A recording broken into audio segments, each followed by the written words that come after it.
completely on the visualization side of it. Different pre-cons are happening on the day before. They go to that, SQLSaturday.com, and then go to the final one, you'll be able to register any of those. Awesome.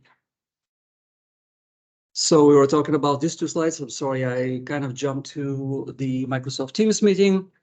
So this is the pre-cons that Dan was talking about. Those of you on the call, we have a SQL Saturday coming up on February 25th. So if you're in Atlanta, please feel free to join us. On Friday, there is a pre-con, which actually, this is the, there are, is it, Go to the website, you will see the, when they go to the website, there's, how many pre-cons? go to the website.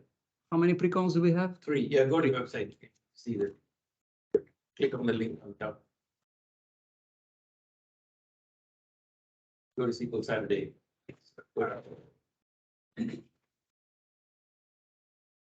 What do I click here? Down, yeah, down. Or you can just say click on pre-cons. Pre-cons, there it is. All right, so this is, let's see. Power BI, the day after the dashboard in a day. Oh, that one looks good, Patrick.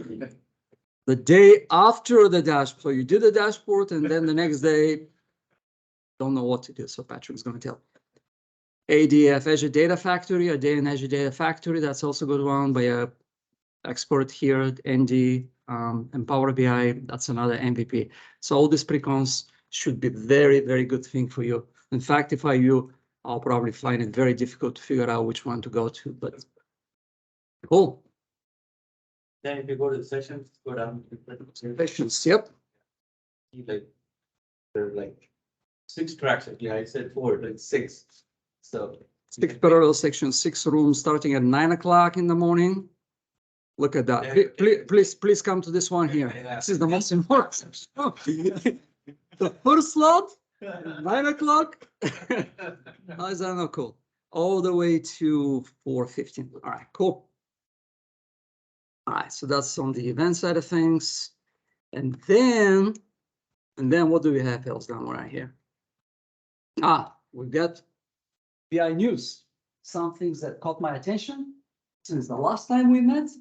The last time for me was December, for you guys in January, because our last meeting was in January. But what's happening around Power BI? What do we have? Well, those are the most important thing according to Taylor. There's a lot of stuff going on. There's, as you know, every month there are new features in Power BI desktop. But the first one that I want to mention to you is integration with Microsoft Viva.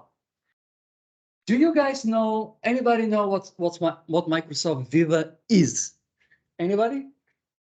You know. Wow. Anybody else? You know, kind of, okay?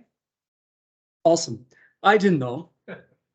I didn't know what Microsoft Viva is, so I did some search, and it turned out that there is a brand new product that we had that Microsoft released, which is called Microsoft Viva. So I'm not sure how many of you are familiar with Power BI goals, where you can go and actually set up, they used to be called goals, now I think they're called metrics. Actually, you can go and set up key performance indicators in Power BI.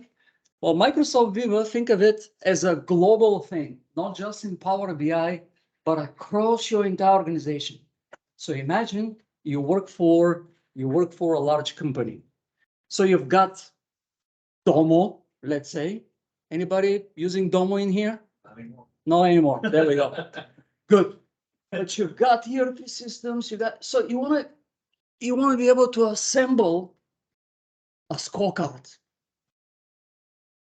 with key performance indicators. So you want to track the actual versus a target. You want to do it across different systems, not just Power BI. So now this product, Microsoft Viva, that has its own licensing, and maybe Patrick can tell you if it's free with Office 365 or not, I don't know. But once you install it and once you put it in there, it's like an Office 365 thing, just like you provision it, just like Microsoft SharePoint and all that stuff. You go there, kind of buy a license, set it up.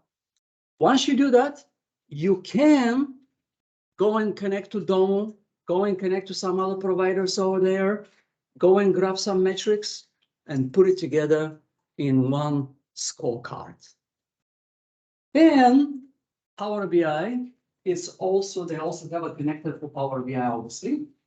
So you can, if you have Power BI report, you can actually get that report and get some metrics from that report and put it in this Viva kind of portal that looks like a little bit like this, right? So I got a screenshot there from their documentation. So interesting product, yeah. What's that? Microphone. It's not working? It's on, right? Yeah, I don't hear any. you don't hear? Here you go. Okay. Don't know what to do better. Maybe try another one. I can hear you. It's just doesn't. Cool, but that's what this Microsoft Viewer thing is, just separate product that kind of integrates with Power BI, can get metrics from there, but also the take-home note is that it can also grab things from other systems out there that you may have in your company. So take a look at that. Second thing I want to mention here is Power BI dataset scale out. If you're on Power BI Premium per user or premium P1, P2 plans and so forth. So this feature, when I initially read about it, I said, wow, this is cool, because what is a scale out? How many of you are familiar with Azure Analysis Services? You guys, okay, 1, 2, not many. All right, well, here is the deal. I built a cube, also called, we call it semantic model, using, let's say, Power BI, and I deployed over there, but maybe there are some peak times during the month or during the day when there are a lot of users hitting this cube, this reports. And so typically the way we solve this as a BI professionals, if we are running out of resources, what do? You put more resources, like you upgrade your server, you put more cores, you put more memory. But at some point, you're going to saturate that server no matter what you do. You won't be able to get like a linear scalability. So then what do we do as a BI professionals? What do? We scale out to multiple servers, right? So Azure Analysis Services, which is like analysis services, but on the cloud, has the ability to actually allow you to have multiple what we call replicas. So you have a cube, you push it to Azure Analysis Services, and then you say, I want that cube to be replicated to, like, I have one customer actually has the maximum number of replicas, which I believe is 7. So they give you 7 VMs, automatically provision them for you. Unfortunately, they don't synchronize automatically. So when you refresh the cube, I have to also go and synchronize it across the replicas. But the idea here is that if I've got a lot of users, got a lot of traffic, I can distribute the load across a farm of servers. So Power BI couldn't do this. Power BI Premium, you can get P1 plan, you can get P2 plan, and every plan gives you a VM with more and more resources, 4 cores, 8 cores, but there wasn't a way to kind of scale out. And so this feature that we have, Power BI dataset scale out, at least the way it stands right now, it's in preview, gives you one more VM, one more replica. So how is that beneficial for you? It's beneficial because for a lot of companies, like for example, I had one insurance client that they have multiple Power BI data sets and they're getting data from Dynamics, and the refreshes are taking a very long time to refresh their data sets, right? So data sets kind of actually conflict, this refresh kind of conflict with the actual query, with the report activity. So this Power BI data set scale out, they give you 2 replicas. So what happens is that refreshes can happen actually on the second replica, while queries go against the first VM kind of give you two VM, one of them for refresh, one of them for traffic. And they give you this without any more, without asking for more money, which is actually the more interesting thing, you know, for the same price you're paying for P1 or P2 or whatever you've got. Now you've got two replicas. At this point, only two, but in future there could be more. So I got very excited about that feature. I'm saying now, and I have another good reason to actually convince customers to move their stuff from Azure or from on-prem, go to Power BI, because now I got two replicas for the price of one, basically two VMs. But then I read the comments, and also I pinged the Power BI group to learn a little bit more. And unfortunately, it's not really a scale out the way I understood it, because remember that when I mentioned you don't pay more money, the reason why you don't pay more money is that they give you two replicas, but they throttle the CPU, the number of cores, to the ones you purchase when you purchase your Power BI Premium. So for example, if you go with the P1 plan has 4 background cores.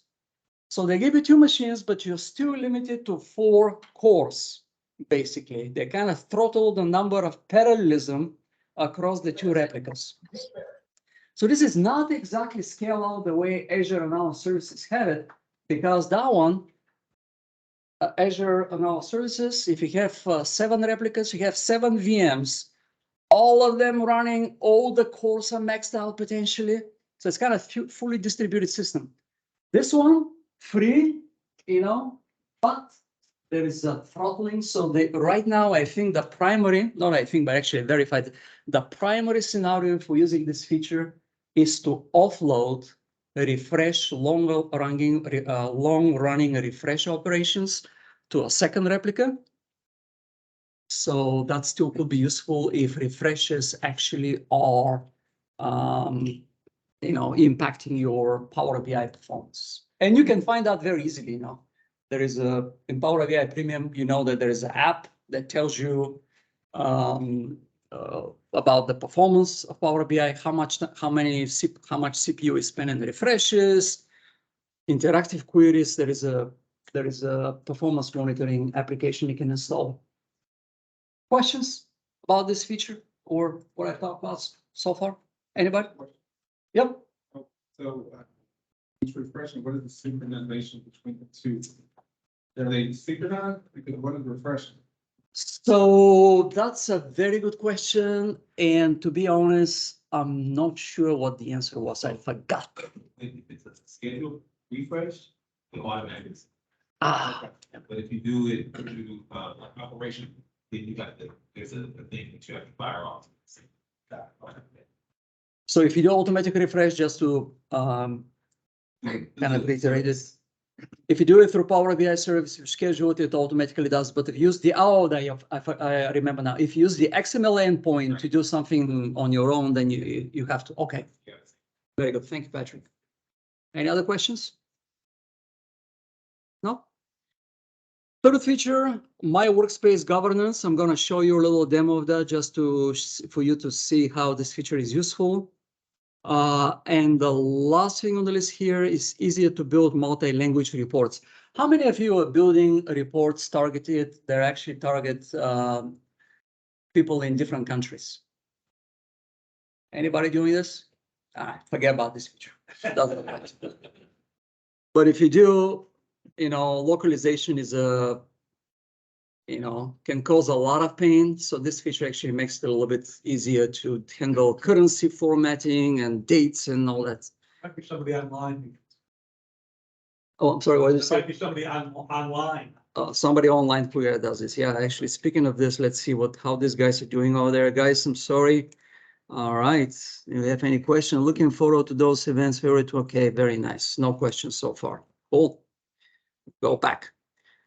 All right, so before we get to the main topic, just go and show you this feature, the governance of my workspace. So what problem we're trying to solve there? You guys are familiar with with my workspace in Power BI, right? Those of you using Power, you know my workspace, right? What is my workspace? Your personal workspace, right? where your users can go and upload their content. So it's kind of their personal desk that nobody else can touch. It's their own thing, their own playground. They can do whatever they want in there. What's the problem that we have with my workspaces, or at least you guys have with my workspace? We can't refresh the report. The increase, what about if somebody leaves the company and they have something, you know, in their my workspace? Where you, how can we get to it, to that content, to see what they've got? You need to impersonate the login. You need to impersonate the login, right? That's the only way. Well, right now we have a better way. So basically, this is what this feature is trying to solve, to help the administrator take control over my workspaces. And to show you this feature, I have admin permissions to my client. I go to, where do I go to? I go to, Portal under settings. where is the admin portal? Under settings. Oh, in the settings, of course, they keep on changing things in here. Admin portal, there we go. All right, so we're in there, and here we have workspaces, right? We got workspaces in here, and here you can see all the workspaces in your organization. And so my workspaces are called, they have group, they actually, their type is personal group. And while this actually may look a little bit confusing, why it's called personal group? Because when workspace in Power BI, they were anonymous to Office 365 groups. So every time you see, when you call APIs and you see group, basically this is a workspace. So I've seen here all personal workspaces that I have in my company. And I have here at the bottom of the list, I have a workspace called student, which I use for when I do training. But let's say this is the personal workspace of someone who left the company, right? He's not longer with my organization, and I wanna see what's in that workspace. Because now, if I go without actually taking over, and if I go to which one was it? Student. Was it even here? Well, I don't even see it. It's not even there. I don't have permissions to it, right? But now I can go to that workspace in here and I can say, get access, right? So basically, I have the option to get access of this workspace. So I'm gonna do get access. And when I do that, here is the workspace in here. So now I can go to that workspace and I can see all the content that this person has in that workspace. And from that point, I can delete it. I can do whatever I want with that.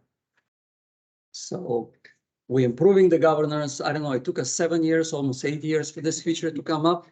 I remember at the very beginning, when I was teaching Power BI to some corporate clients, and that was the first thing that they will ask. What do we do? How do we prevent my workspaces?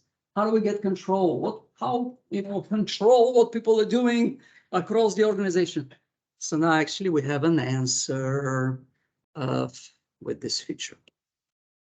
Any questions? Users don't know whether you go in or not, or if you're the admin, you can just go in and there's no trace on there. Oh, there is always a trace for you taking ownership. Well, where they know. Right. So if you went into my workspace, my workspace. Oh, it's to see. what I know thing. So everything is audited in Power BI, right? So every action you view a report, you do something, basically that gets logged into something called Office 365 audit log. So from there, you can see what people are doing, what reports they're running and stuff like this. But For the most part. yeah, They typically. right. I'm doing a report, somebody's asking, do a report here with a team in China, and I don't know to change the language in Power BI. We are using a Python script for translation. Okay, that's getting complicated. Well, take a look at that feature. Now, the way I remember when I read about it, you can actually detect the language of the user, which comes from the browser. So hopefully that will be much easier thing to do. Idania, if I pronounce your name right. So take a look at that. Just search for multi-language reports in Power BI and see what they've got in there. Any questions before I disappear? Anything? Yes, not? Patrick, it's time for you to shine. I'm going to move to the main presentation. We are thrilled to have Patrick, the guy in the cube, back with us. And he's going to do us a great presentation on Lakehouse. Don't have it in the try. It's so natural. Looking forward to it. I don't think these are working, but Yeah.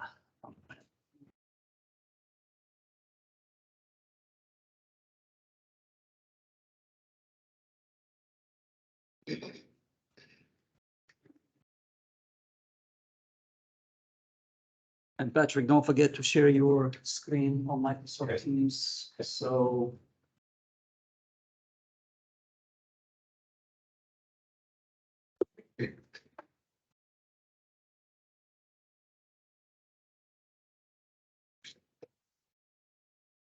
There we go. Got it.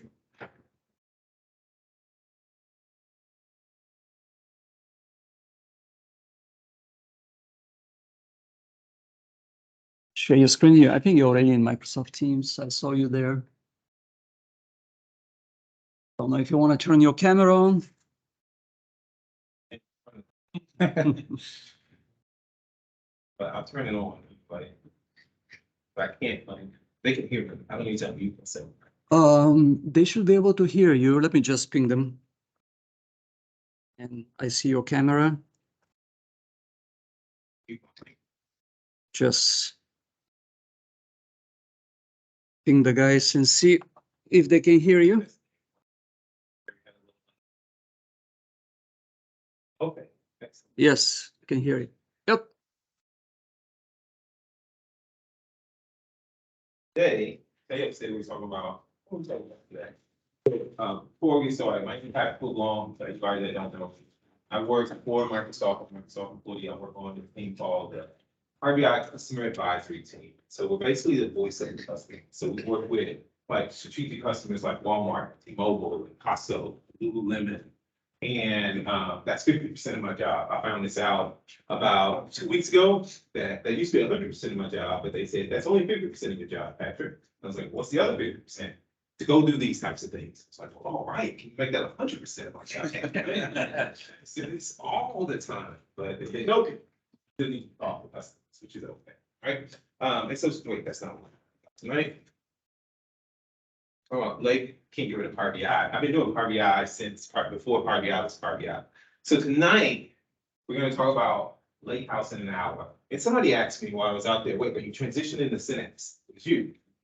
No, I'm not transitioning to Synapse, but I have to learn this. So part of my job, and if you keep on your track with Microsoft, you'll see why I have to learn this pretty soon. Okay? That's all I can say. And so in this session, though, I'm talking about the initialization of your Lakehouse. I presented this session at a Azure Data something up in the other Microsoft office in Midtown. I got a lot of feedback, really good feedback. So like, this session, not good for Power BI sessions. You need to add this, you should do this. So I took all that feedback and I added it to this session. Okay, so hopefully it's better than last time. All right. But what I put the initialization for a reason, because I'm going to show you how to initialize your Lakehouse. There's a big part of it for the orchestration and the continuous loading and things like that. You don't have time to talk about that right now. I have a little YouTube channel called DynaQ, and on Tuesdays, you do Data Tuesday. And we show, I've been working with people from the Synapse team to do videos on this. And so there's a guy who lives in Belgium, he and I, his name's Stan. We did a series of videos on this, and we're gonna take them to the next level in about 3 months and really focus on orchestration of the continuous loading of the Lakehouse. So stay tuned for it. It's on Tuesday. You can see it on Tuesday.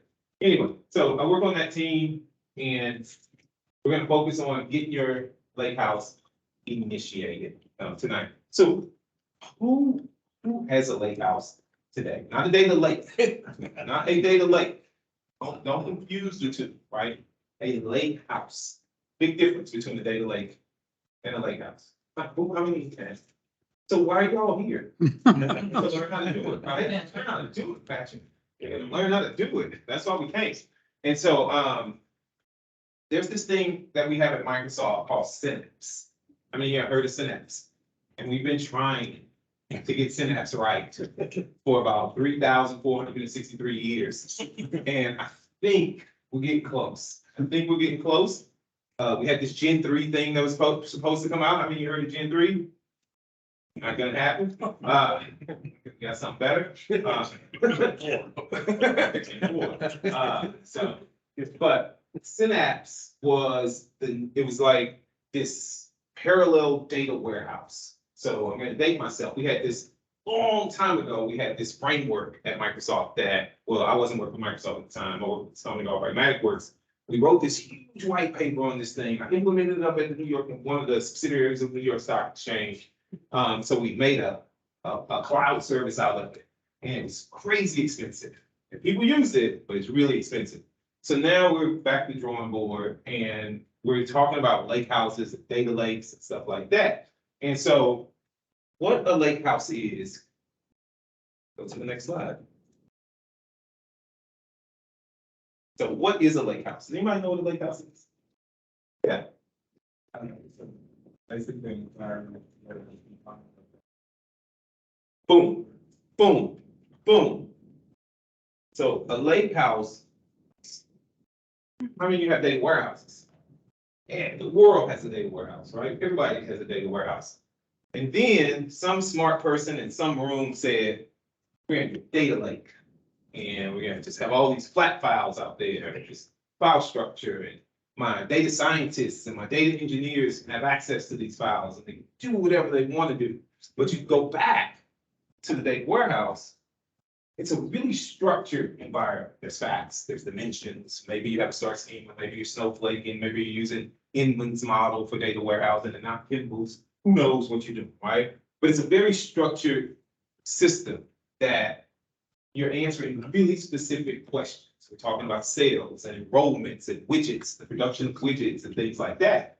With the Lakehouse, people always say, oh, it's unstructured. There's a structure to those files that you're putting in your Lakehouse. Now you can put some images, you can put some videos, things like that also. But the data that you're probably really accessing has some type of structure. So it's CSV file, XML file, Parquet file, right? Hear about Parquet files all the time now, right? All the time. Nobody remember CSV this, CSV that, CSV was JSON. Remember that guy Jason, right? Now, right? It's Parquet. Everybody's talking about these Parquet files. It's really interesting, these Parquet files. I actually opened one and I started looking at what it looks like. Ooh, it's crazy. But what the Lakehouse does is it brings the best of both worlds. So you can have this structured system of a star schema with facts and dimensions, but you also offer someone like a data scientist access to the files. And they can pull whatever columns they want out of those Parquet files or CSV, right? You can pull whatever you want out of those files. Because when I design my data warehouse, I'm going to say I have these dimensions, I have these fact tables. And the data scientists will look at it and go, but I need that too. And, well, that's not the data warehouse. Where I get it from? Get it from the Lakehouse. Before they had to go to the data lake. Now they just go to the Lakehouse. So what's next, right? What's going to be after the Lakehouse? Who knows, right? The ocean. We're doing the ocean house. And so why do you need one? So let me ask you a question. At your organization, what data do you have? If somebody asked you to answer that question, said, hey, Theo, I want you to document every data source at your organization. You probably could.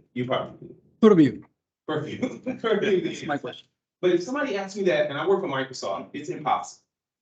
Right? It's impossible for me to answer that question. It's impossible for me to answer that question, right?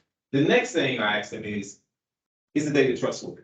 Because I guarantee you, Bob, who's been working for the company for 75 years, has a machine running on his desk where he's running an MSDE copy of SQL Server that he's built his own access database, and he's capturing that information. That information is vital to the business, right?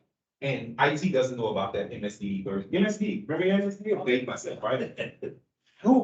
Nobody knows about that SQL Server that he's running under the counters, under his desk. Then Bob quits. That report doesn't work anymore, right?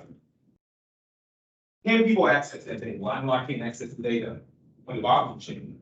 Even if we knew about all the data, even if we trusted all the data, probably still can't access it, right? And then, how do I give people access so they can make faster decisions?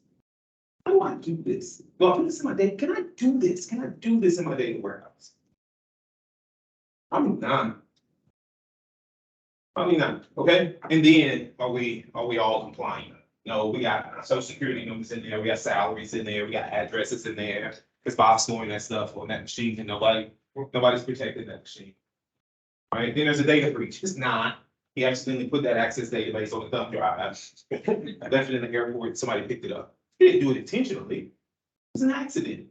Most data breaches are accident, right? Not malicious. Anyway, okay. So that's the reality of today's data. And we're hoping, and that's when I was reading this article that this guy wrote about lakehouses, and he's hoping to solve this problem. I still think it's going to be impossible because it's going to be almost impossible to find all the data in an organization. I still don't think there's one technology that's going to solve this problem. I don't. No, but I digress. Okay. So, but this slide, I love this slide. This is one reason, several reasons you need a lakehouse, because it'll help you centralize that data, put it all in one place, put some governance around it, use it purview. Work for Microsoft, right? So I want the stock price to go up. It's so volatile, right? You can talk about Microsoft all the time. Okay, so let's get started. Some prerequisites. You need a Synapse workspace for this. And somebody asked me about Databricks. You asked me about Databricks. And so, how many use Databricks today? Good. Oh, sorry. I can't. Databricks runs on Azure. Databricks runs on Azure. Use it away. Yeah. All right. Drive up the stock price. But you need a Synapse workspace. You need Azure Data Lake Storage Gen 2. I need to put Gen 2 on it. You need a serverless SQL Server endpoint, which you'll automatically get when you spin up your workspace. Okay. You don't have to do anything. And you may need a Spark cluster. Okay, because what I found out, and I'm still learning all this Lakehouse stuff, and that's why whenever I do presentations to learn stuff, because I don't get to work, deal with projects and stuff. So this is how I learn stuff. And so I learned today that using mappings data in Azure Data Factory, you can actually create Parquet files, and using just Python, you can create Parquet files. I thought the only way you could do it was with Spark clusters, but you actually can create Parquet and some Delta stuff with that, but Spark cluster maybe. So let's let me show you the first demo. So let's head out to portal Azure.com. Do I have Zoom on this machine? Oh, what do I have Zoom in? Best tool in the world. Hang on one second. I do something. You're in a browser, you could just Zoom your browser. Yeah, I don't like that though. I don't like it. I use Zoom. So let's see. We're gonna have another demo today. I just built this laptop, and that's there. It's there. It's not working. But it's not working. Oh, it's not working. Okay. Disappointing. It didn't start.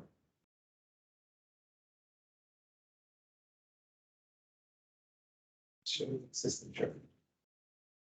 There we go. There we go. Okay, beautiful. So what you want to do is to choose create new resource here. If you don't have Synapse, type in Synapse.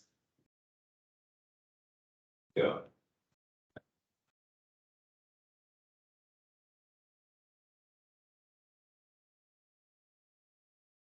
plan is not working out the area. And walk through you walk through this whole wizard. And you're gonna specify some things, you're gonna do some things. The most important thing about this wizard is it'll create storage for you.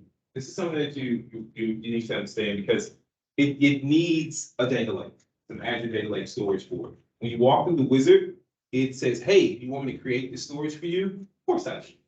And once it creates that storage, it's gonna grant the permissions you need. If you bring your own storage, there's some steps, and it's in one of these slides. I have a link to the steps you need to go take. There's like 3 different permissions you need to grant to the service principal that's created for that Synapse workspace. You need to manually do those things. But if you let the wizard do it, you don't have to do anything. It just handles it for you. And so down here, you'll see right here where it says, hey, choose one or create a new one. If you click create new, it just handles it. And when you finish and you go to your Synapse workspace, that data lake will just show up already attached. If not, you can bring your own storage, but you gotta walk through these steps. And it's not intuitive, the security things you need to add. So if you're doing this for the first time, just follow this little wizard here. Okay, so you walk through it, it's pretty intuitive. Once you're done, go back home. You'll land on your workspace right here, on your resource in Azure. And then you'll get this little option right here for Open Synapse Studio, okay? So go ahead and choose Open Synapse Studio and spin for a little bit. And this is like your playground for everything you'll need to build out this Lakehouse. There's some client tools like Azure Data Explorer, KQL Explorer, Kusto Data Explorer. We're not gonna talk about Kusto tonight, but there's a lot of client tools. I try to use those in the web browser. I don't want to install a whole bunch of stuff on my machine. And if I'm using a MacBook or a non-PC device, I can do everything I want in the web browser. Because some of these tools, I think Azure Data Studio does run on the MacBook. Yeah, pretty sure it does. Yeah. Does it? Yeah. It's a true statement. It's a true statement. Absolutely. Okay. But does Azure Data Studio have a Synapse, like extension or anything? So the question is, does Azure Data Studio have a Synapse extension? And so Azure Data Studio is a client tool, like SQL Server Management Studio. So everybody heard of Management Studio, SQL Server? Yeah. And so if you get your serverless endpoint, and I'll talk about serverless endpoint. If you get your serverless endpoint and go to Data Studio and connect to a SQL Server, it's just like connecting to a SQL Server. And I'll show you what I'm talking. All right. Okay. So once you land here, there's so many things you can do. There's so many things you can do. But we'll come back to this in just a little bit when I show you how to build everything up. All right. Talk about the Spark pool and the serverless endpoint and all those things. Okay. So there's some things you'll need in your tool list. You'll need Synapse Studio. If you like to work with client tools that you install locally, Azure Data Explorer. There's links in the slide deck that I'll share with you to the Azure Data Explorer. You need to, if you want to write some Spark, notebooks are available directly in Synapse Studio. How many of you created notebooks before and written some Spark? I'm not a Spark expert. I'm going to pretend to be. I'm trying to learn it. It's not that hard to find out, but it's different than like writing SQL or DAX. DAX is the easiest of them all. DAX is the easiest. You have to create some link services.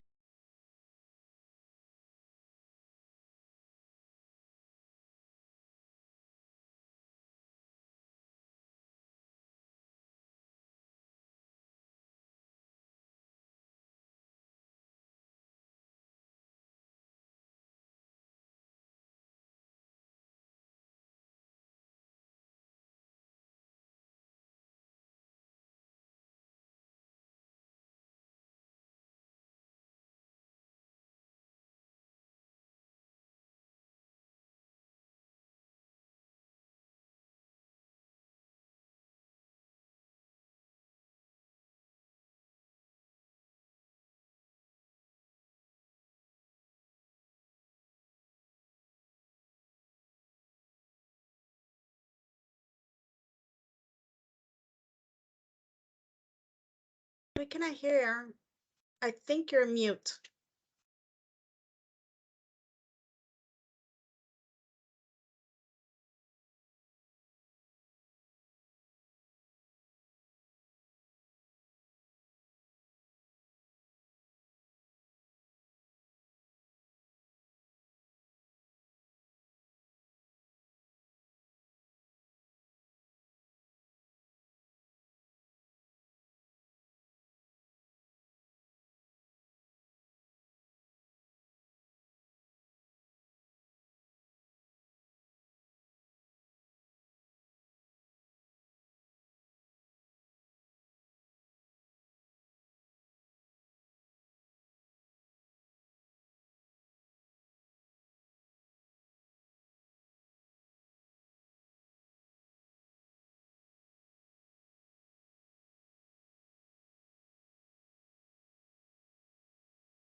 give people access, all the stuff, right?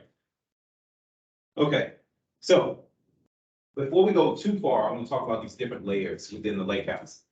So the bronze layer is basically me going out to the source and grabbing the data. No transformations of this data. No removing columns. I just want it all. Give me all the data. When you build a data warehouse, do you do this? No. So what happens? You finish the project. Your data warehouse is live. CEO looks at the report, and that person goes, sure would be nice to slice this by attribute Y. What do you do? Go back. Same circle. All the way back over here. Say, hey guys, need to get this column in the data warehouse. She'll go, okay, she's the boss. Let me go talk to my team. And she goes all the way back there, talk to her team, and then that team lead goes, okay, let me go talk to my team. A year later, it's in development. Haven't made it to production yet. Right? Because we got the regressions, we got the testing. Did that break anything? Is the ETL still working? Right? But it's the truth. It doesn't take that long. I'm exaggerating. Maybe not. But it's a process to get that one column. And Teo's like, no, not me. 15 minutes. It's in my data warehouse. But you guys, I mean, it takes a long time.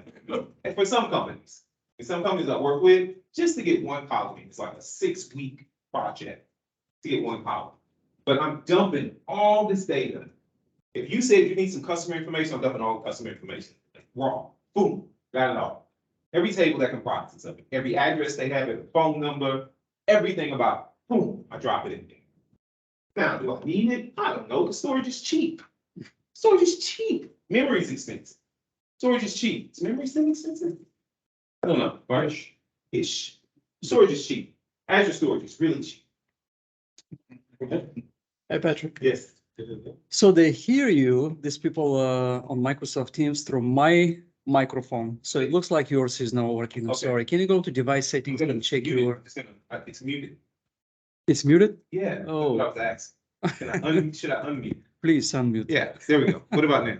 You need to mute, otherwise you will be. Well, that's what I did, but. Can they hear me now?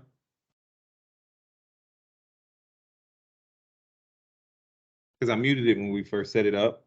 Okay, better. Okay, Great. all right, yep. And so, what was wrong with that approach? It could be a lot of information. It could be all just massive petabytes of data. So there needs to be some type of gatekeeper or some subject matter expert that's helping you determine, the broadest but most refined set. Kind of like a contradiction, right? Broad and refined. But it needs to be the most exhaustive set of data. Maybe not everything, but a lot of things. More than you would put in your data warehouse. Every time I've shadowed one of my CSC people, on our team, and I'm looking at the volume of data, the number of columns and everything. It's like, we need all of this. And so a lot of times they go, no, we don't need all of it. But let me show you something, right? Let me show you something. And so they go, in the silver layer, we start removing columns that we don't need further upstream, right? So the bronze layer is everything, but the silver layer is more refined. And it's just the current address and the current phone number for that customer. So we remove it on import. Sorry. We remove those columns on import. So the question is, do we remove those columns on import? On import from bronze to silver. Okay, so the bronze is where we start. The silver is where we're just removing columns. We're not doing a whole bunch of transformation of the data. Maybe we're typesetting it, maybe, but it's basically we're removing things that we don't think we'll need, that our data scientists won't need. And our data scientists is the foundation of this, because they typically need the most amount of data. Report analysts, they probably will need everything the data scientists need, but a much more smaller set. All right? Data science, they want everything. They want every data. They want all the data for 1,000 years. Get all layers, like, to build my model and to perform this foregraph, to perform this, what is it, regression, one of those fancy algorithms that they run. We need 1,000,000 years worth of data. Right? A regression algorithm, right? We need 1,000,000 years. No, you don't. But whatever, right? Any data scientists in here, not being me. Just, it's the truth. They need a lot of data to do what they do. They do. Right?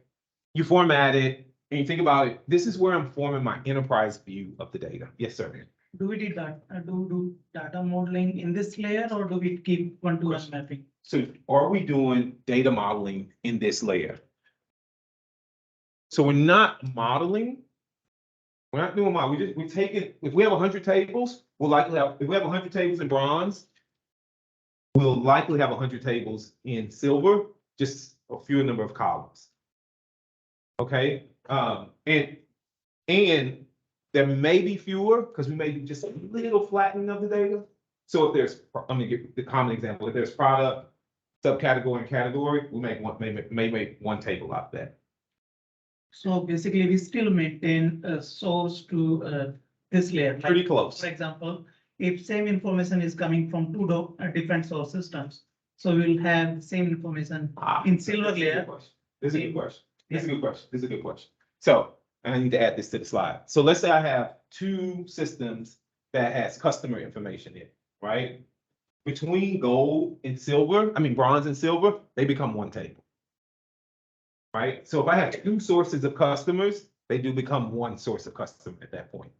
Right? In this one, I may have a folder that says, you know, Salesforce and what's another Salesforce type system, right?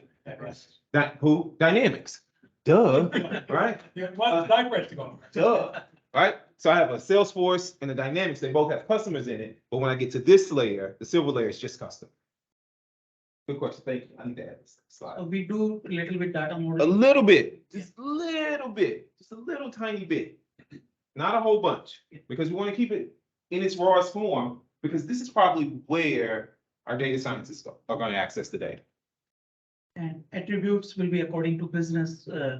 Upstream, Yeah. next layer. So data scientists, data engineers, the people that's building our data warehouses that they're going to use for analytics and things like that, that's here. So the people that have access to the silver layer are like our data engineers, our data scientists, those type of people. This is where we start merging and aggregating and start schemaing and all those things. This is where we use Data Factory, and I want to say SSIS so bad, but nobody uses it anymore. SSIS, but nobody uses it anymore but me, but that's all right. Data Factory Spark. This is where you're gonna, in that silver layer, you're gonna write a lot of Spark to create the tables and the objects that's in your gold layer. And in fact, using Synapse, the only way to create lake databases is with Spark. You cannot create it using T-SQL syntax. You need to spin up a Spark cluster. I'll show that in a little bit. And you need to use PySpark, we call it PySpark, to create your lake databases. And I have demo sample notebooks. Any other questions? Does the data get like duplicated each time, so to speak? So that's in the next time I talk. But his question is, does the data get duplicated? Between the layers, yes.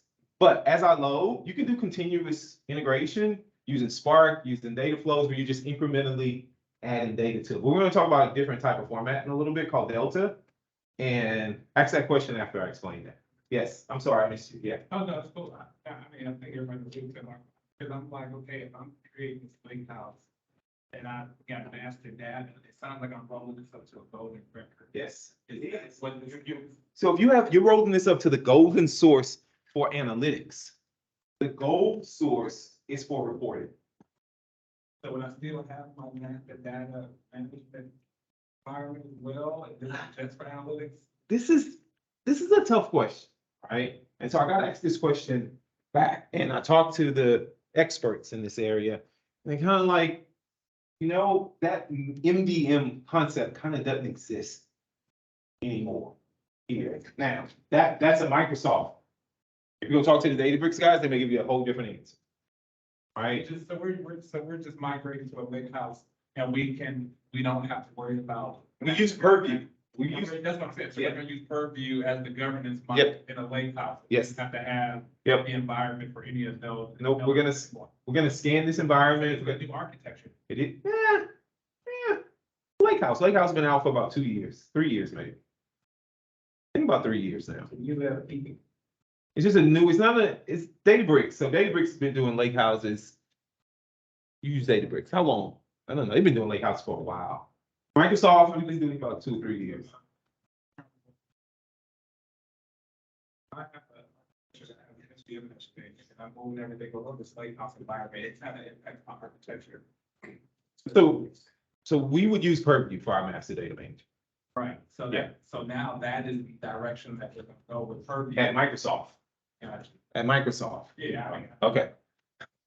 Right, I only can speak for Microsoft. I don't know what Databricks would use for their governance and stuff like that. You might know. All right, they probably use Purview too if it's running in Azure. I don't know. All right. So before we go further, I want to show you. I have to show are there any questions online?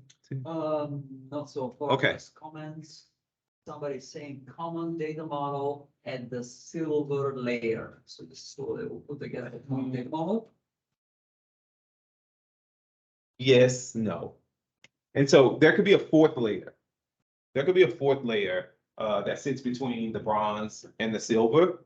And oftentimes that's where if you want to, in the true sense of the word for the common data model, that's where it would be instantiated. That's where we do the duplication and everything like that. I didn't make that part of my architecture. So yes, in my case, I guess the silver layer would be the common data. I model. guess if I have to read this mind, so let's say Dynamics saves into. Data lake, So yeah. Would you consider that to be bronze, silver, or gold? I think that's silver.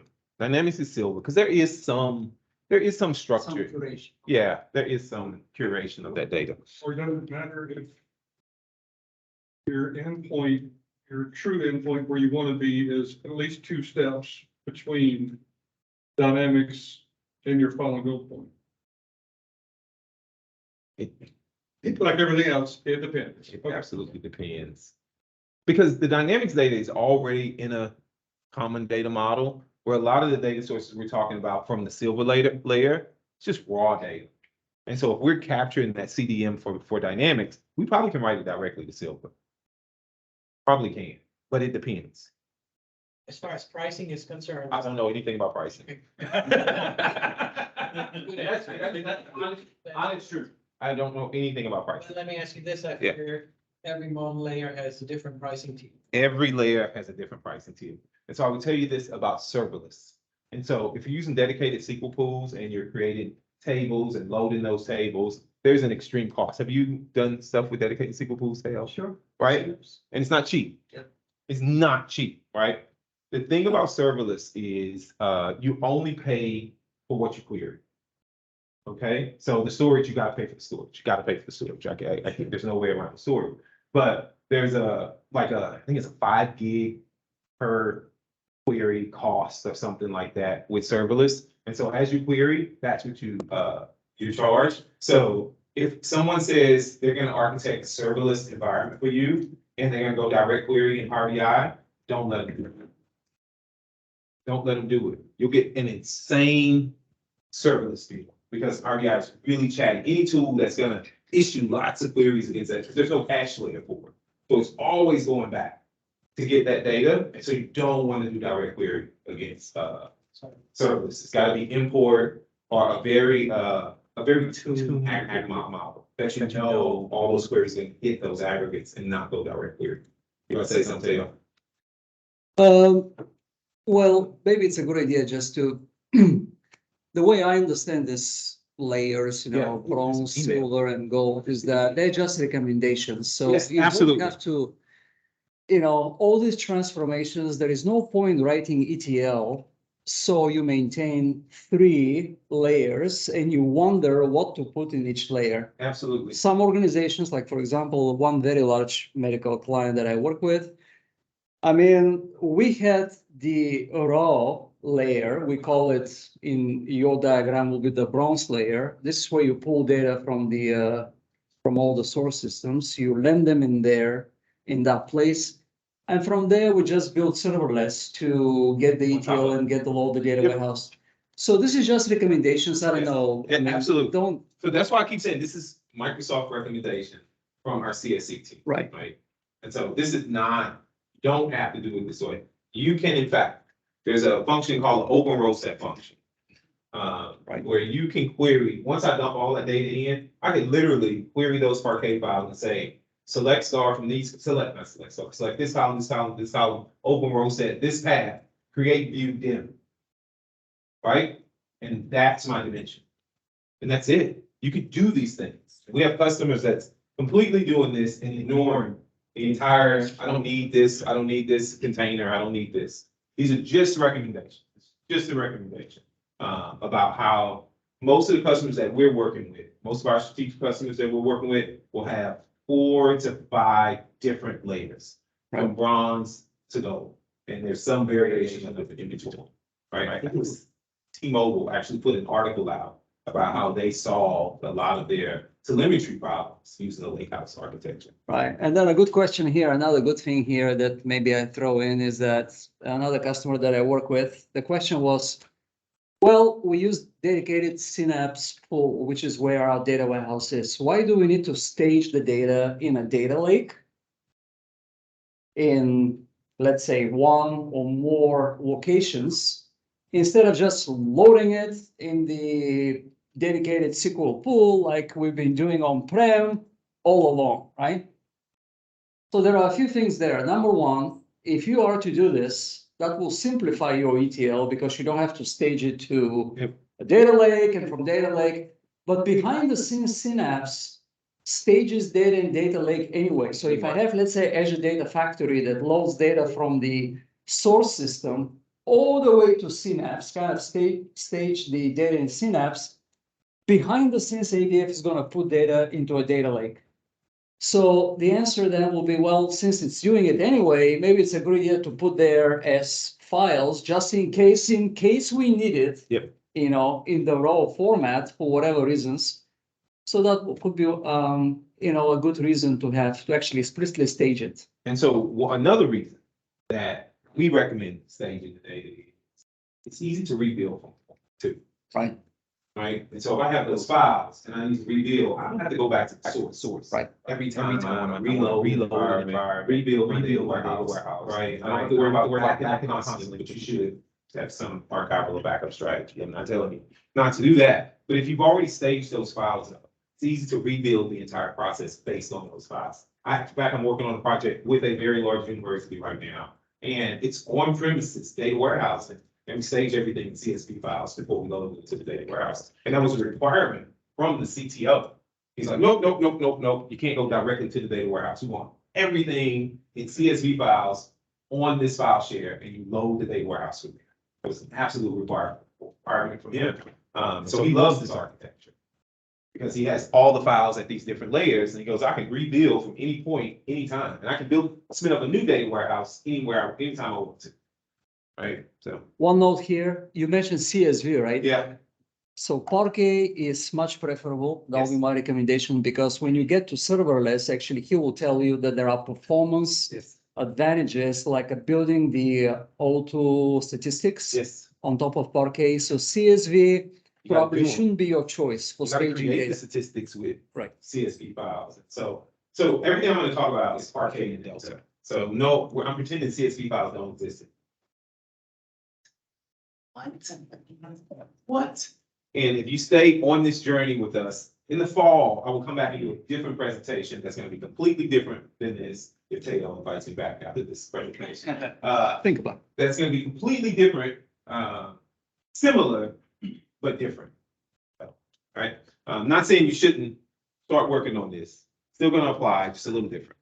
All right? And so you can see right here, I'm in my, I forgot where we were, storage account. So I'm in my storage account, and you create these containers. And so each one of the containers, so you can see I have lots. This is just a playground environment for me. But you can see I have my, no, not that one. I have my bronze container, my silver container, and my gold container, right? And so that's all, they're just containers in a storage. There's nothing special about this. It's just blob storage and some containers where I write my CSV or my Parquet files. Now, I will tell you this, there's lots of people not using Parquet. As much as we tell them, you should use Parquet, you should do this. It makes it so much easier. They want to use CSV files. And we can't stop. When you use CSV files, just make your life a little bit more hard, right? Okay. Back to the slides. Patrick, how do you generate it? I mean, assuming you're working with a source system, How do you generate a Parquet file? how do you Is generate? that what you're about to ask me? That's what I was asking. I know that. How do you create a Parquet file? So as your data flows will actually, not data flows, pipelines in Synapse and data mappings in pipelines will create Parquet files for you. Or if you use PySpark and notebooks, and I'm going to show you in just a little bit, you can also create Parquet files. Okay. Good question though. I knew you were going to ask me that. So let's talk about this. So there's this thing called Parquet. And there's a format of Parquet called Delta. And everybody's heard of ACID. Yep. It's autonomous, it's consistent, it's isolated, and it's durable. Think about a file that has the same attributes as a relational database. Think about it for 1 second. So when I have a checking account and I withdraw something, it's there. If I try to withdraw some more and it's not enough, it's consistent, it's isolated, it's durable. They can, if I say I'll put that money back, they can roll it back. Think about a CSV file having those capabilities. At least nobody's come up with it yet. But they came up with this thing called Delta for Parquet files. And if I insert, if I update, if I delete it, it remains in a consistent state. And I remember when I first started reading about this, I was like, how can they do this for, I thought it was some magic. It's like, how can they do this for a file? I've been learning about relational databases all my life, since the 1900s. Right? But the 1900s. My daughter told me, she's like, you're born in the 1900s, Dad? 2004. She's like, I've been learning about these things for a long time. And you're telling me now you can do this with a file. How is this? I thought it was like witchery. I'm not kidding. I read books, I read articles, went to sessions. I watched this guy in Vegas talk about it. I was like, oh, wait a minute. No, it's not that difficult. So I put these slides together. And I'm going to try to explain what Delta is, okay?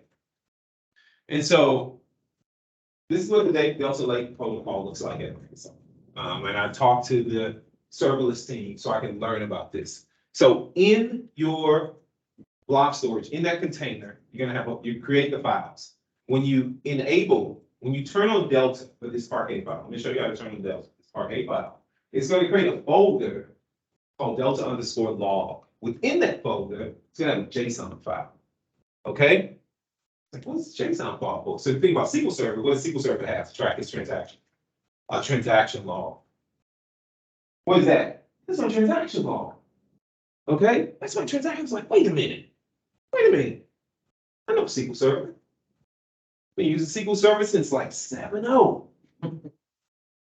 Nice. Wait a minute. And so when I initially do this, I have two Parquet files in my folder. And then in that other folder that's within that, when I initialized it, it's going to have 000.json. I made this really simple, right? And so this JSON file is going to say, hey, you added file 0 and file 1. I'm dumbing it down a little bit, right? But it says, I'll show you what the JSON file looks like. You added these two files, okay? When someone decides to query that location using Open Row Set or a Lake database, Serverless SQL is going to read that JSON file and say, hey, there's two Parquet files there that's valid. Query those two Parquet files and give me the results. Okay? So now let's say someone using the Spark pool says, I want to insert some data, I want to update some data, I want to delete some data, I want to do something to it. How do you delete or insert data into a file? You have to open the file up, write some rows to it. When I open it up, what happens to the file? It's locked. Nobody can access it. That's not what they do. They make a copy of the file, or they create new files, and they create new JSON. So if somebody does this, right? They do some type of operation against it in a notebook. They insert some data, delete some data, right? It says, hey, somebody just did something. So let's say I deleted some stuff from Parquet 1, right?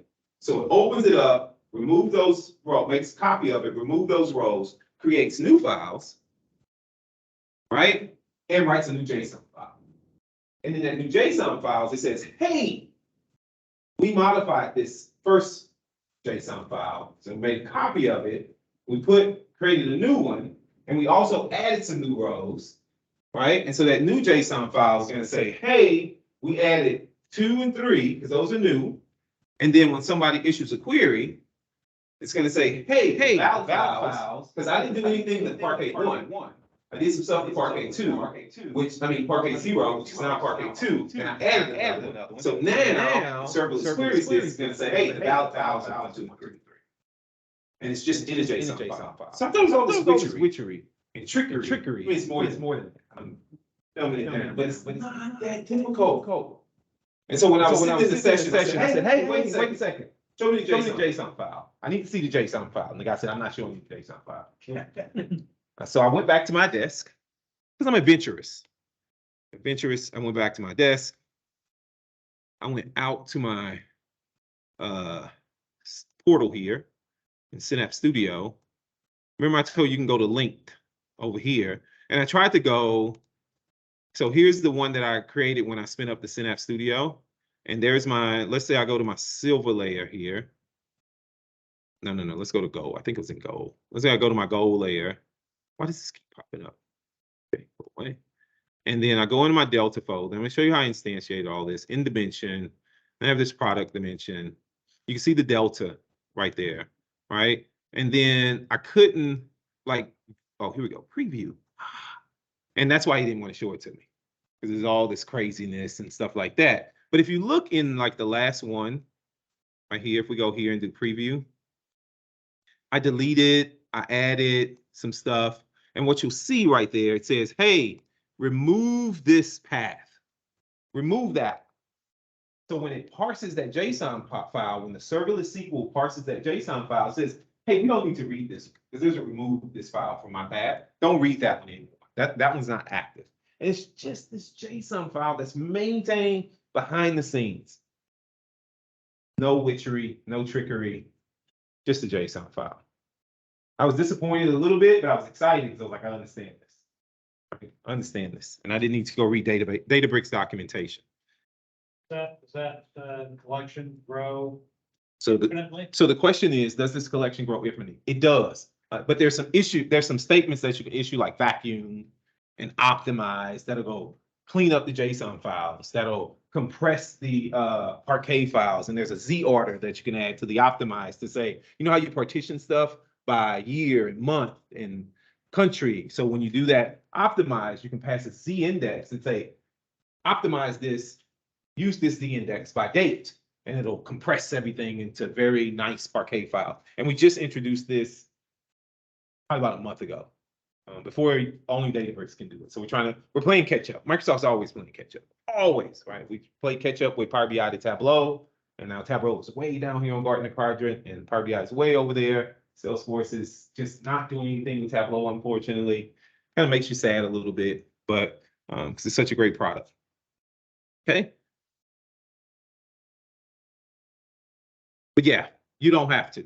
But if you don't, if you don't use things like that for archive, it'll grow and grow and grow until you tell it. You'll start noticing it in performance too when you start issuing those queries, because serverless has got to go through and look at those files and parse and do things. So you should do stuff like that.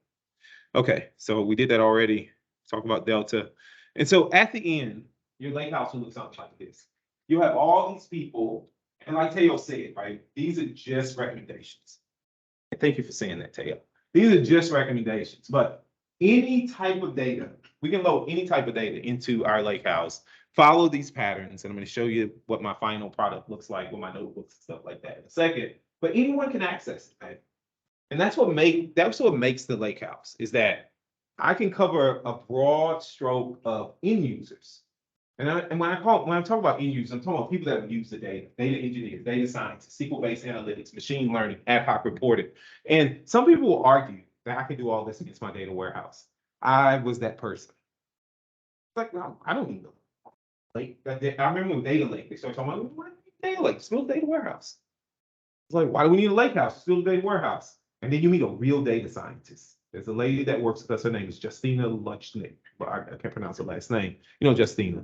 And Justina is a data scientist. I mean, one of the smartest people I've ever met in my life. And her and I went to lunch and we were chatting, and she was talking about her data science things. And if you use Power BI, like the smart narrative and the key influencer visual, that's her. She built those.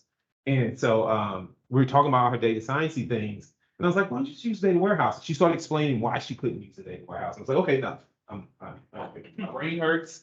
Let's just enjoy lunch and not talk about working.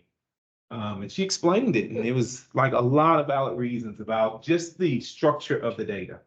It was the structure of the data that concerned her, less than the type of data that was in the data warehouse. And so I just quit. Okay, so let me show you the most important part of the entire demo. So Sten and I worked through about 8 videos, and we walked through this. So the first thing you need to do is get your data into your data warehouse. I mean, into the silver zone. Here we go. And you're going to use, what we did was we used Azure, a pipeline in Data Factory. Well, a pipeline in Synapse. I keep saying Data Factory, but it's just a Synapse pipeline. And we created this dynamic pipeline that it's a SQL server. We're going against a SQL server. And what we did was we used information schema. So there's a schema inside the SQL server that gives you a list of tables. So you say select star from information schema dot tables, right? So we use that query. And if you look in here somewhere amongst all of my, here we go. Down here, what you'll see is it's a very simple query that we use. Very simple query. All right, and this won't work for all your sources, but the only relational database that people use is SQL Server. Right, that's the thing we believe at Microsoft. So anyway, so I wrote this and I said, give me the schemas and the tables. That's all I did. And then I just made this dynamic pipeline that when I run it, will iterate through all the tables in the list and drop them as Parquet files into my bronze layer. So I just give it a list of tables and drop it. Obviously, this won't work for all your sources, but Oracle, Snowflake, well, Snowflake wouldn't be a source, but Oracle and other relational databases, they have similar type of schema tables. If you're going after a different type of system, you have to come up with something different. But this worked for our demo, right? And it just runs. It just runs and it drops the data. One thing we were working on is doing incremental loads in this. And if you watch, I think his name is Mark Cromer. Mark introduced CDC, change data capture, in data mappings in Azure Data Factory, and it maintains all of the metadata for you, maximum dates and everything. It handles it so seamlessly. I gotta add this, I gotta work on a session for that, but it was beautiful. And so if you think about CDC with SQL Server, whew, there's a lot of work behind the scenes, but it just kind of handles it for you. But we're just doing this. After you do this, after we get the bronze layer initialized, just dumping all that data, dumping all that data. After we get it initialized, then what we do is we use these things called notebooks. And what I did, I was really nervous about showing this the first time I presented this, but now I'm a little more confident. And so what we did was we wrote some Spark SQL, and I actually parameterized my notebook, because what I want to do is, like I'm going to pull data based on a date. I don't want to pull all the data over and over and over and over and over again. I only want to pull data from this point going forward. So I parameterize my notebook and I create a folder for every day that I drop data into that container. Does that make sense? Yeah. And so I parameterize my notebook, and then down here, see, where did I, yeah, right here. You can see all I'm doing is saying I'm creating a data frame and I'm using Spark to read data from that location, that folder in my bronze layer, and I'm putting it in that data frame, and then I'll show you the data. So when I run that query, I'm not going to do it because it takes about 3 minutes to spin up the Spark pool. And so you can see there's my data. And then it's really simple. It's a really simple script. And this is when I give Teo the location for this, I'll put these notebooks in there so you can have samples. It's really simple stuff. But what you can see right here is, what does that say? Format delta. So that's how I create my delta. That's it. I've just initialized my delta. Just by saying format delta, I can say format CSV, format whatever. I say format delta. And when you do that, it creates, the big thing is it creates that folder that contains that initialized JSON file. So now I can start inserting, updating, deleting, incrementally doing things to this. And so the first time I did this, somebody said, hey, why didn't you do delta on the bronze layer? And it's like, because I didn't know it good. I didn't know how it worked good enough. But now, right, Adam and I, we're doing a session in Wales, RBI and Synapse better together, a full day.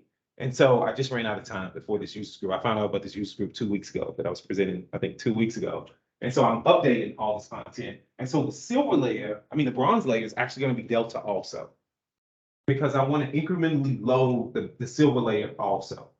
And so using delta, I can do inserts, updates, and deletes, and change tracking and things like that easier than writing a dynamic environment to do it. So yes, I would do my bronze layer in delta too, not just the silver and the gold. And so now when I do this, it initializes my delta tables, and I just do this for all of them. Now, there was a guy in the audience who was an expert in Spark. His name is Ryan Wade. If you want to know anything about Spark or R, Python, talk to Ryan. He's just a genius. He wrote a book on it. And he's like, you know, you can make this dynamic too, so you don't have to write one of these. It's like, no, I didn't know that. And so he sent me the script. It's not in my notebook yet. He wrote it for me and gave it to me. I appreciate it. And I will share it with you all once I get it loaded up. And so like I have one for each one of the tables that I'm copying from my bronze layer. He's like, no, just parameterize it all. That way you can have, this can all be metadata driven. And you can just give it a list and say, these are the tables I want to copy from my bronze layer to my silver layer. Give me 100 of them. And this whole path could be parameterized. And then even the query that you write to grab the columns that you want can be based on another table. So I can say, loop through this list, give me these tables, and give me these columns for this table. So if somebody decides they want another one, what do? Insert into a table. And then it just, boop, adds it. It's like, it's genius. I did this with SSIS a long time ago. I did this with SSIS, and what's this thing, Bids Helper? I think it was Bids Helper. I think that's something, that's what it used to be in Visual Studio. I've done all these things in SSIS. All right, I'm just becoming a really mature person, Teo. That's what I'm realizing. Over the pandemic, I turned 50 years old. Whew. All right, so anyway, okay. So I just repeat this process. I did. I turned 50, on my way to 51. So I repeated this over and over, and this guy told me about how inefficient it was, and I took notes. I really did, and I'm working on, making it better. So after we did this, we took it and went to the gold layer, and this is where we actually created our dimensional model. And the way I did it was, I did what Teo actually said. I used open row set, and I created queries on top of it that said dim this and black that. And Ryan was like, no, don't do it that way. That's so 1990s. He said, we're building a Lakehouse. I'm like, okay, so you can create a lake database in Synapse. I was like, what? No, you create a serverless database and you create a dedicated SQL database. He's like, no, Patrick. Where have you been? Living under a rock? So when you go over here in the database area, the data area, and you click plus, look at that. And I had clicked plus 1,000,000 times and never noticed this. Like, what is that? When did Microsoft introduce this? Did everybody know about this? I did. I knew, it's been a year done now, but I didn't. Did you know about this, Teo? No, I didn't. Teo's smart. We know Teo's smart, right? I was like, what is that? He's like, but don't click that button. I said, what? Of course I'm gonna click the button. I click the button. Of course I'm gonna click. I click all the buttons. Right? I click the button. I create a lake database. He's like, yep, you can do that. He says, but what you should do is you want to automate it. It's like, you and your automations, guy. And so went back over here. And what we did was, so we created these data frames. Let me show you this. So I got to walk through this step because this is really important. We created this data frame. You see this data frame right here. We created the data frame. We read it from the Silver. We put it into this thing called a temp view using Spark. When you put it in this temp view, you can basically say select star from that data frame. I mean, if it's write T-SQL, everybody in the world writes T-SQL, right? So instead of writing Spark, if I do this little line in Spark, I say, put this in the data frame, and then this little order detail that create or replace temp view and give it a name, right? I can go down here and write this query against that Spark data frame. And all I need to do is tell it, hey, I'm about to write some SQL, percent SQL. I don't have to write Spark anymore once I get it in the data frame. I can say percent SQL, select star from, select this column, select that column. It's amazing. It's amazing, right? So once I do that, guess what else I can do? I can say percent, create table. And as long as I explicitly state that lake database, when I click that button and said Lakehouse in an hour, as long as I prefix it with that, guess where it's going to create that table at? In that lake database. I didn't write any Spark. I didn't have to learn Spark. I don't want to learn that language. I don't want to do anything with that. I know T-SQL and DAX. That's all I need to know. I can write DAX, right? Can't write DAX here, right? And then you can do a create table as using Delta. And it loads the data in there using SQL. Are you kidding me? Why didn't somebody tell me about this last year? Because I was trying to write Spark. Now you can write Spark. You can write Spark to create these tables. Don't get me wrong, you can. But why would I learn about Spark when I know T-SQL? Because there's certain things you can't do, like vacuum, the optimizations and things like that. If you want to do the optimizations, you got to learn how to write some PySpark, right? But you can do all these things, right? See, I'm creating my tables, customer, product, create my fact table. Once I do that, that's my data warehouse. Anytime I add data, anytime I manipulate anything in that gold container, this is automatically going to pick it up for me. Because where am I pointing? I'm pointing to the folder. I'm not pointing to a specific file. I'm pointing to the folder that contains that file. So if I add a new column, I just go modify this, drop recreate it. It's there. And just like that, I built my Lakehouse.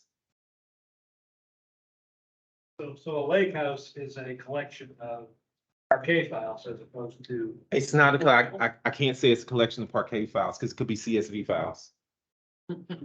It can. It could be CSV files. It could be text files. It could be tab delimited files. But it's a collection of files. Let's just say a collection of files. And there's queries. And if you're using Spark, right, you can write Spark. So the big limitation, the big thing that Databricks people complain about, Synapse, is I cannot connect to my Spark pool. And so when you're here, you have to go in Synapse. And the Spark, what I really like about the Spark pool, different than dedicated SQL, is that the Spark pool, when it's idle, guess what it does? It turns off. It turns off.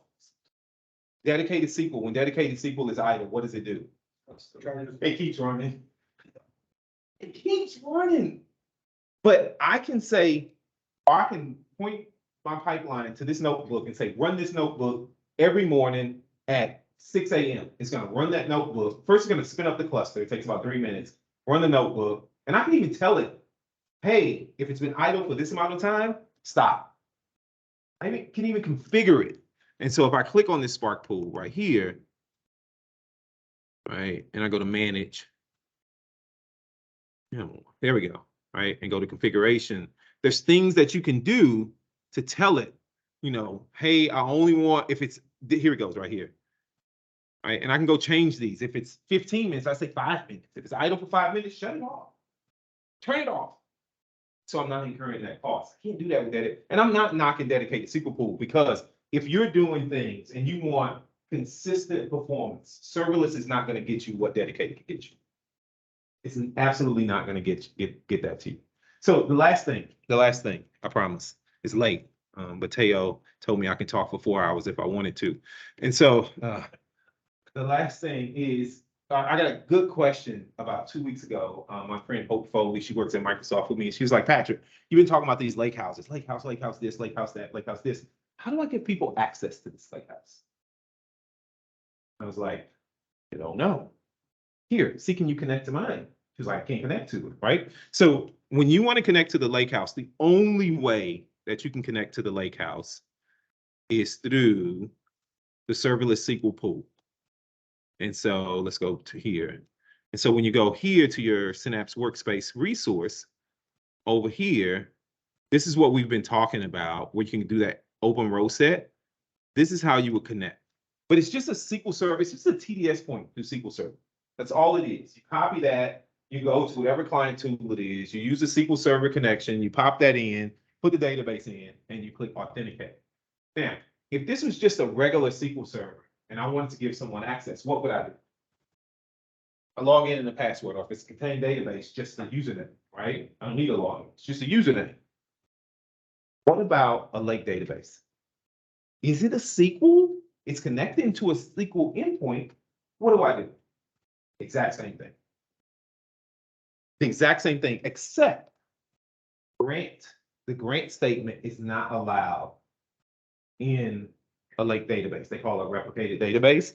And so what I did was here in this slide, and I have a video coming out tomorrow, I think, that shows you how to do this. Why won't my link work? Why doesn't the link work? How to validate the data, like when you do it in the data? Hang on 1 second. So this link should work. I don't know why this link's not working, but you say create a user within the database, and then you alter role DB data reader, and you add that person to that role. And because you need the file storage, because remember, all these files are stored on an Azure Data Lake, you need to go to that container and give it storage blob contributor on that container, because they need to read that. They need to be able to read that underlying storage, because that's where the files are stored. It's in this slide deck. I'm running out of time, but go ahead. Indicating they will loading the data, right? So We just how to create. validate the data correctly stored in correctly or not? So how do I validate the load of the data when I'm loading it? There's error handling and things you can do in Spark that I haven't got to yet. So remember, at the beginning, this is a good question. At the very beginning, remember I said this is the initialization, all right? And so at some point, Taylor's going to invite me back, maybe, and I'll talk about orchestration, continuous loading, validation, and things like that of the Lakehouse, okay?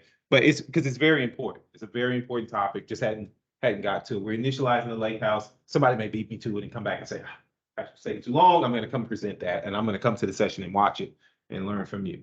All right. So when you're connecting with Power BI, you need to make sure, or some other tool, use serverless endpoint, and you need to create the account and with that account storage contributor. And to do that, you can use SSMS to do it, and to give them access to the container. Let me show you. I have to show you this because it took us about a day to figure this out, and then we found that article. I'm being honest with you. I'm just being, because we couldn't figure out how to give someone access to this. And so you go to the, where is it at? Access right here, right? And then you say add role assignment.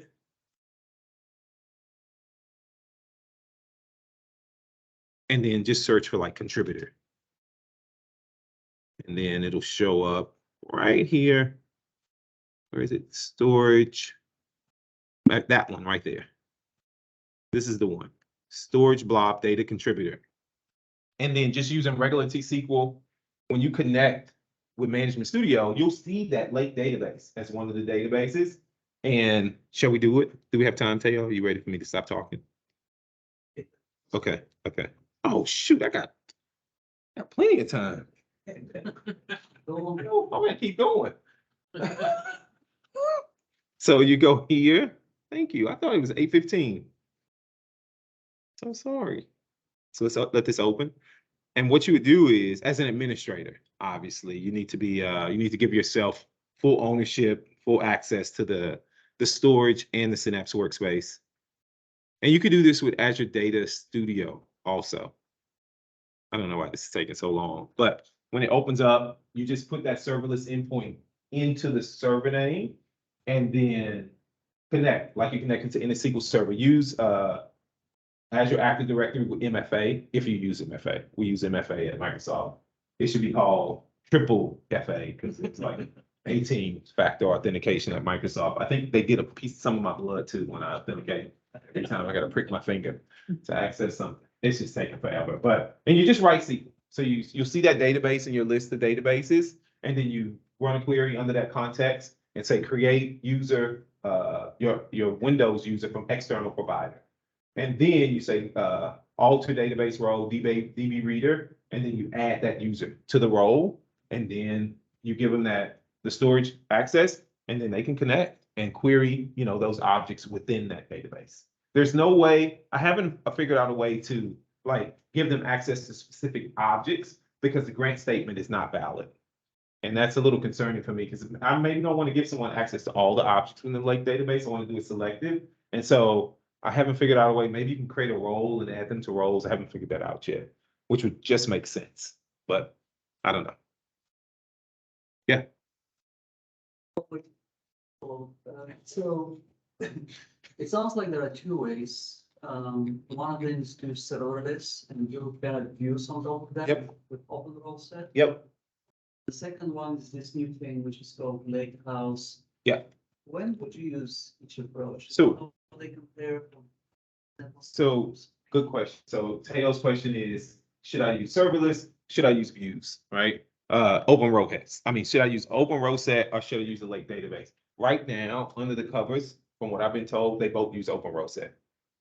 Oh, behind the scenes. So you Behind- do that stuff. behind the scenes. Lakehouse, you build your Spark notebook and behind the scenes they use. They're using the same endpoint to connect to those files. So why not use it? Why don't you just use? The views, open row set, right?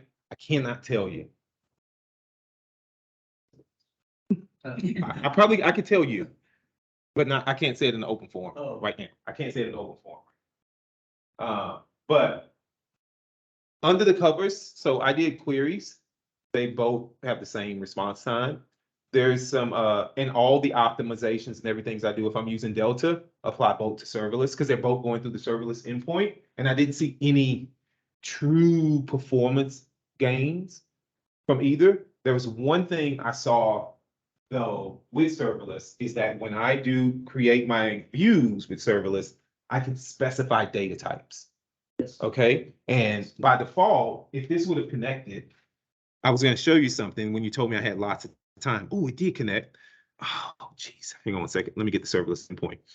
And so one thing that I did notice, Teo, was let's go back to my Synapse.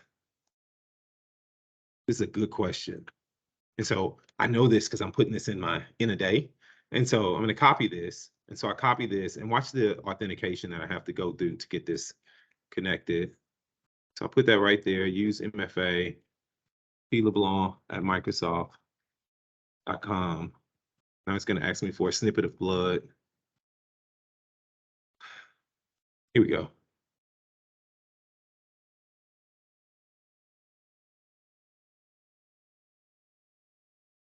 Send notification.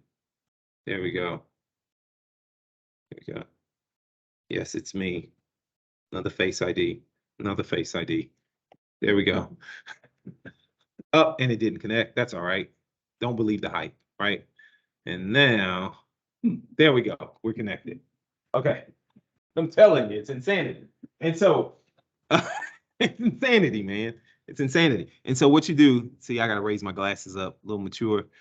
Expand this out, go to tables, and I go to my external tables right here, right? And you'll see my tables. So this is my Lakehouse in an hour database that I created.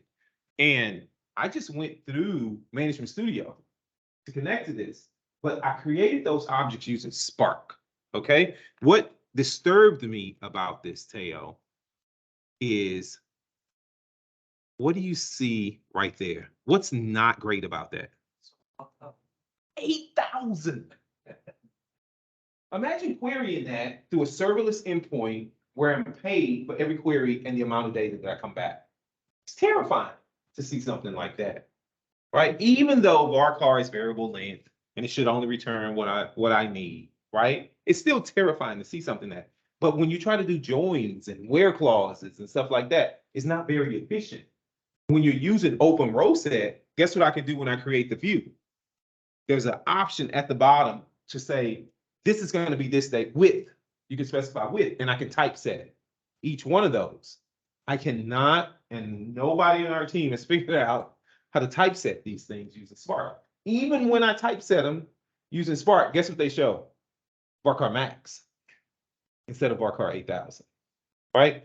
And so what I was told under the covers, what Spark will do, what the serverless pool will do is it'll scan it on the initial query and come up with its own statistics to determine what the maximum lengths are. But it's not variable lengths like serverless and open row set does. It's going to be based on the maximum length. So you may get some optimizations using the open row set over this today, but in the near future, this is going to outperform serverless. And then we can chat about it offline. Yep. Okay. So yes, good point. Right now today, not a big difference. And then the last thing, I think I may have went to the end of the day. Okay, so the last thing, there's one more slide here. So I keep saying initialize, initialize, initialize, initialize. But in the next session, one day in a users group near us, we'll talk about Azure Data Factory. Mark Cromer, if you're doing anything with Azure Data Factory, Mark Cromer is a genius with Azure Data Factory. I've watched every YouTube video he has in like the last 6 months. It's amazing. I'm still looking for a really good YouTube channel or resources for PySpark. Honestly, you need to read the Databricks documentation for it. It's phenomenal. The problem is reading the Databricks documentation, you'll try to do something and it's just not supported yet in Synapse Studio. And then there's this wonderful thing called Vacuum that helps to clean up your files. And so you can tell it, hey, I want to vacuum this amount, only keep like 30 days. So it's going to get rid of all the files after that. And the challenge with that, though, is there's this concept called time travel. The reason I didn't talk about time travel, guess what? The serverless endpoint does not support time travel yet. So it's pointless to talk about it in a session. But if you're using Databricks, you can actually go back in time and go forward in time and go. It's like traveling the transaction log. So if somebody deleted something 2 days ago, I can say, oh, go before those 2 days, so I can see what they actually deleted. It's supported with the serverless endpoint yet. It will be. It's just not supported yet. So these are just some things that you should go take a read of, take a look at. It's really good, and it's all coming to a Synapse workspace near you. All right. Thank you so much.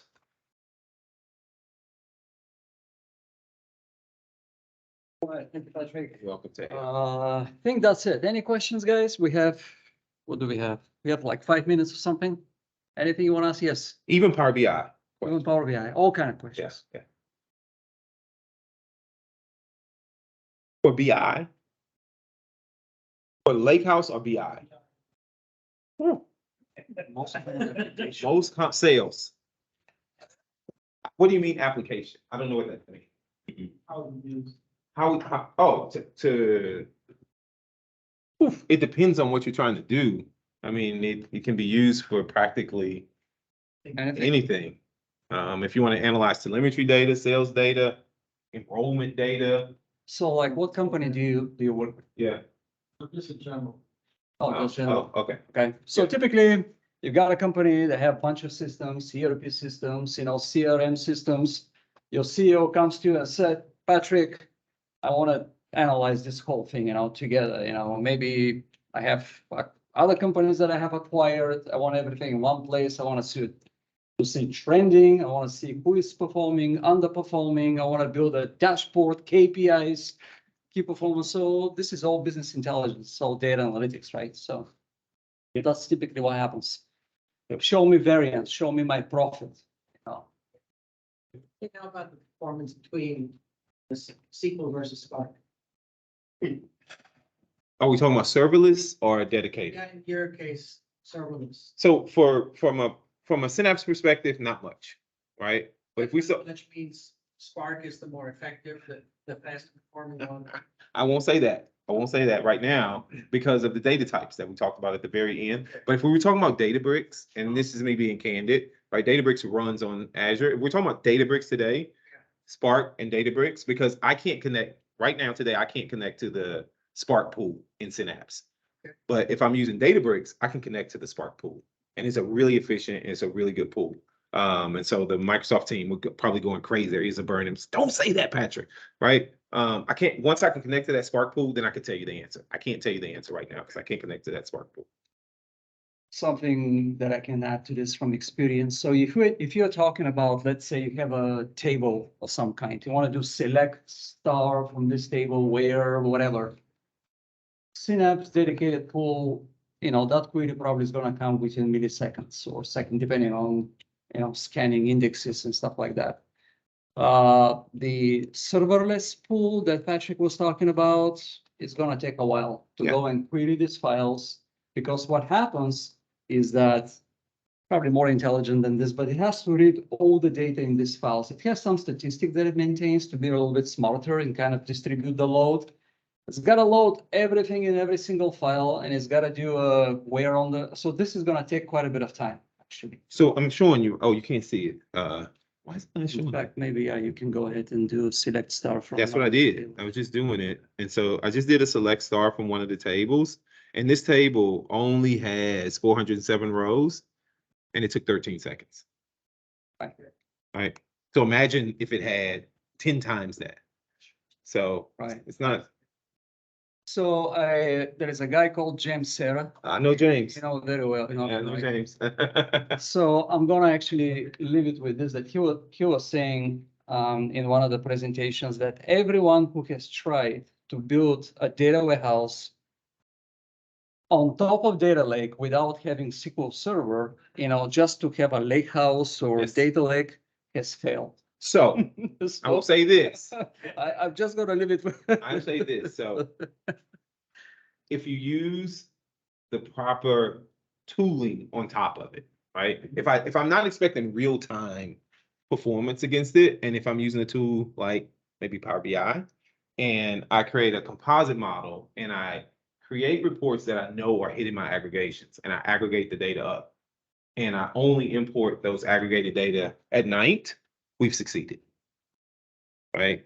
We've succeeded. But the problem is, if you miss that aggregation and you have to go direct query, it can come at a huge cost, not just from performance, but from $1 also, because that can end up being a big query. So you're talking about semantic model with aggregations? Yes. Top of it? Yeah. Agree with everything Teo just said. But you got to be smart, right? You gotta be, if I just try to use it, he's right. It's hard. It's hard. But stay tuned. Stay tuned. More to come. Stay tuned. There's more to come. There's a reason I'm here. All right. Any other questions, guys? I think you had a question. Yes. Can we have multiple serverless signups on top of the same Delta files? So when you spin up the workspace, there's only one serverless endpoint that's pointed for that workspace. So, but I can register multiple, so I can spin up multiple workspaces. So it could be a Teo Synapse workspace, it could be a Patrick Teo workspace, and we both can point. Yes, we could. We absolutely could. I don't know why you would do that.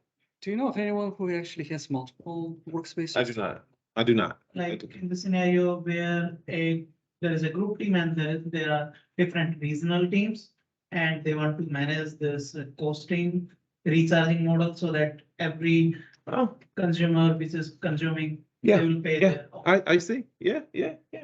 Because you're gonna pay for your own serverless, you're gonna pay for your own Exactly. serverless consumption. Yeah, I'm responsible just to maintain that yeah, data. yep, yep. That's fair. Never thought about that though. Like a chargeback model, right? Yeah. Yes, Mention Comer, what's his first name? I'm sorry. Comer. Mark Cromer. I think it's Kromer. It's a Microsoft guy. Yeah, he's Mark. He's the data factory genius. He has a YouTube video. He does. He does. And a lot of people don't watch him. Yeah, if you're doing data factory, I learned a lot. if you're doing anything with data factory, you should watch his videos. I'm just telling. Yeah. What's your YouTube? What's My two YouTube, guys? I'll show you. Guys in the queue? Two guys in the queue. It's the most famous That's channel. funny. Wait till I tell Adam this. Tell them the story about the guy in the cube and then two guys in the cube. Two- That's suspicious. What's going on? What's going on? What's going on? It'll come up here in a minute. So, yeah, You have the experience setting up. I do not. I do not have any experience setting them. Do you? So, yeah. Okay. So for serverless pool, right? So it's not possible right now. The way we handle this was to use the SQL Server project in Visual Studio, just like you have a SQL Server database and you go and script the views. If you have created views, so you can just go ahead and script it. So of course, developer has to be disciplined every time there is a change to go and actually do that. But there is no automatic integration right now that I know of. I don't know, maybe. I thought there is a option in here to, yeah, there is an option in here. Somebody showed me that and I don't think for serverless actually. yeah, I don't know. It's Guys, I don't know. at least 6 months ago, it wasn't there. Yep. Other questions? I already have a question about the, reporting admin. Yeah. Reporting the, at the tenant level. And, Yeah. So yeah, so if you think about Power BI today, so this is, I think we were talking about this like audit team, you were talking about that. And so how do you audit your entire Power BI environment? How do you do that today? It's audit log. Audit log, right? And so we're creating an admin, it's called Admin Insights. It's on one of the release waves. If you go look through all the release waves. And so it's going to capture all the activity across your Power BI report environment. Do you know about this? You know about this. Yeah, and you'll have this one workspace that an admin has to initialize this, and then you can add people to that workspace. And so you get a collection of everything that's going on. Now, there's a guy, Rui Romano. You know Rui? He created this thing called a Power BI Monitor. And he's working with the team to develop this admin insight. And so most of the work that he's done on it's in a Git repo. It's a Git repo out there that you can access. You use that one? No, haven't. You haven't? Oh, yeah, it's great. No, there we go, right there, Git Power BI Monitor. Searched it before. And so right here, this is the gateway monitor, but if you go back, it's really good, actually. Man, the internet's slow. Or is it my machine that's slow? I don't know. And so, wait, let's go back up to the home of his Git repo. So the Power BI Monitor right there. And so, see right here, it just what it does is it collects activity and log data from your Power BI tenant using PowerShell scripts, and it provides a PBIT file. And so you can create a local repository. You see how he has that local PowerShell server, or you can run it in the cloud on a blob store, and that PBIT file will just point to the blob store, and you can tell it how often you want to collect the data, the retention periods, and stuff like that. It's pretty nice. It's pretty nice. It's free. Nothing's better than free. There's some companies that sell tools like this for a lot, and he just did it for free. Yeah. All right. I think that's it. Talk about pipelines, you had your pipelines up, something about just, reporting daily, you said something about CDC method or what was that? So in Azure Data Factory, this is not in our pipeline. In Azure Data Factory itself, there's a new CDC capability. So it's called change data capture. So let's say there's an insert. When it runs, it'll say, oh, this row was inserted, and just add that row, as opposed to doing a full refresh of the data. If there's an update, if there's a delete, it'll automatically pass those transactions to the destination file. Yeah, and so Mark's got a video, Mark Cromer. If you just search for him on YouTube, he's got a video that walks you through it. It's pretty nice. And that's for the Lakehouse only, or? No, this is just an Azure Data Factory. I watched the video the other day. I was like, what? This guy, what is it? It works with SQL, all kinds. It works with all, according to him. Now, I haven't tested it, but he was doing this against a flat file. Say it again. Ah, there we go. Thank you. And so it should be, I think it's, he has a YouTube, but I don't see his YouTube. I don't know where it is, man, but it is, I watched the YouTube video of it. Mark Cromer, let's go YouTube. Data Factory YouTube. Watched it the other day in my free time. Is this it right here? Nope, that's data profiles. Looking for his YouTube channel. I have to find it, but oh, maybe this is his YouTube channel. So anyway, I watched this. This is a great video. It's not this one, but he has a whole one about the CDC. Just trying to see if this is his YouTube channel. I don't think this is his YouTube channel. No, that's Databricks. So I don't know. I'll send it to Teo. I'll put it in there. And I'll send his YouTube channel. But he has a video that explains it about it. Okay, that's it. Cool. There's one right in the middle there, easy capture source changes. Oh, but that's old. That's December 21st. December 2021. Yeah, that's all right. That's all right. I don't have nothing to do.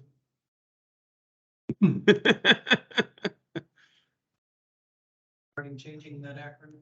CDC to something else? Center for Disease Control, right?